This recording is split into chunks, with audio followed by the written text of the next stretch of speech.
Hey, this is Adam back with another Wonder Why. Let's get started. It's a freezing morning. You get in your car, the car you bought with your money, press the heated seat button, and nothing happens because you didn't pay this month's fee.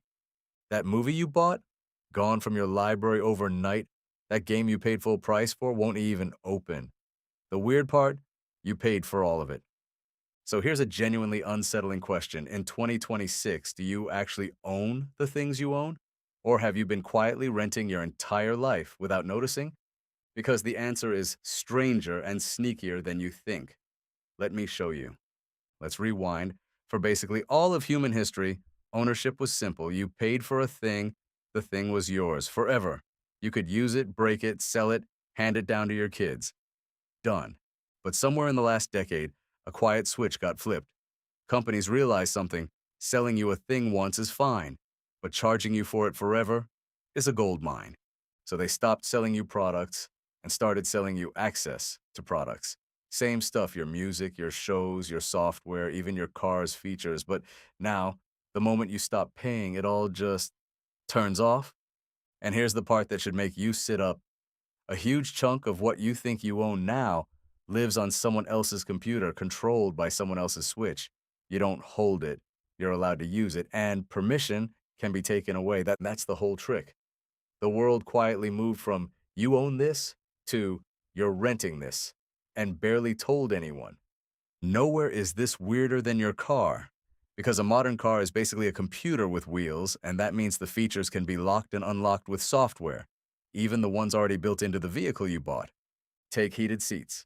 A few years ago, one major car maker started charging owners a monthly fee to switch them on, $18 a month, or if you'd rather, $415 to unlock them for the life of the car. The heaters were already in the seat. You were paying rent on hardware you already owned.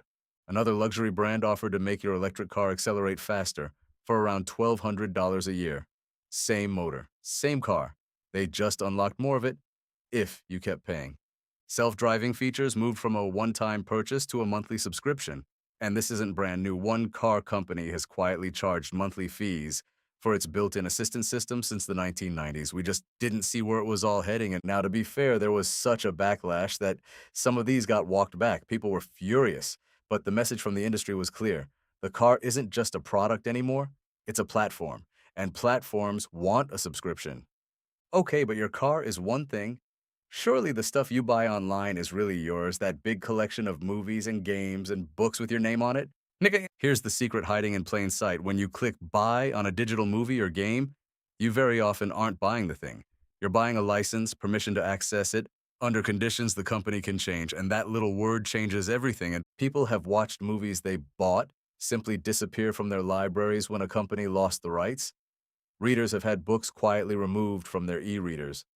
Gamers have lost access to games they paid full price for when servers shut down or accounts got locked. It even reaches your printer. Some ink plans will stop your printer from printing with ink still inside it the moment you cancel the subscription.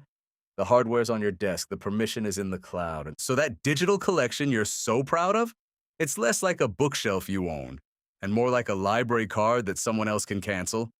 Useful, convenient, but not yours. Quick one. If your brain is quietly recalculating everything you own right now, do me a favor and hit like and subscribe. It genuinely helps more people find this before their next auto-renew hits. It's free. Actually free. Okay, back to it. So why did every company on earth suddenly fall in love with the word subscription? Follow the money, it's beautifully simple. When you sell something once, you get paid once. Then you have to find a new customer or convince the old one to upgrade. It's stressful and unpredictable, but a subscription? That's the same customer paying you every single month automatically, often without even thinking about it. Predictable, forever income. To a business, that's not a product, that's a heartbeat. And there's a second reason, a quieter one. Lock-in. The more of your life that lives inside a company's subscription, your photos, your files, your smart home gadgets, your car's features, the harder it is to ever leave. Canceling doesn't just cost money, it costs your stuff. And companies know that a customer who can't leave is a customer who will keep paying. Put those together, endless predictable income, plus customers who can't escape, and you understand why the one-time sale is going extinct. It was never about convenience for you, it was about a heartbeat for them. But here's the genius and the danger of the whole model. It hides how much you're actually spending. $12 a month feels like nothing. It's a couple of coffees. So you say yes. Then yes again to another one. And another. Streaming, music, storage, the car thing, the fitness app, the one you forgot you signed up for, and each one on its own is small enough to ignore. But add them up, and the numbers get genuinely shocking. Studies suggest a typical family can burn through somewhere between $5,000 and $11,000 a year on subscriptions. Most people, when asked to guess their total, are off by a mile, usually way under. Now, let's be honest, because not all of this is evil. Some subscriptions are genuinely fair. If a company is running servers, streaming you endless content, or constantly improving software, paying monthly makes real sense. The problem isn't subscriptions themselves, it's when you're charged over and over to unlock something you already own, or when the total quietly balloons past what you'd ever knowingly agree to. And that's the trick, not one big scary price, 100 tiny ones you'll never quite add up. But here's the twist nobody saw coming. People are starting to fight back. By 2026, something snapped. Call it subscription fatigue. Millions of people looked at their bank statements, saw the pile of tiny recurring charges, and started canceling streaming services, apps, memberships in numbers the industry didn't expect. Surveys found most workers actively dislike the rent everything model. Some people are deliberately going backwards, buying things they can actually own again.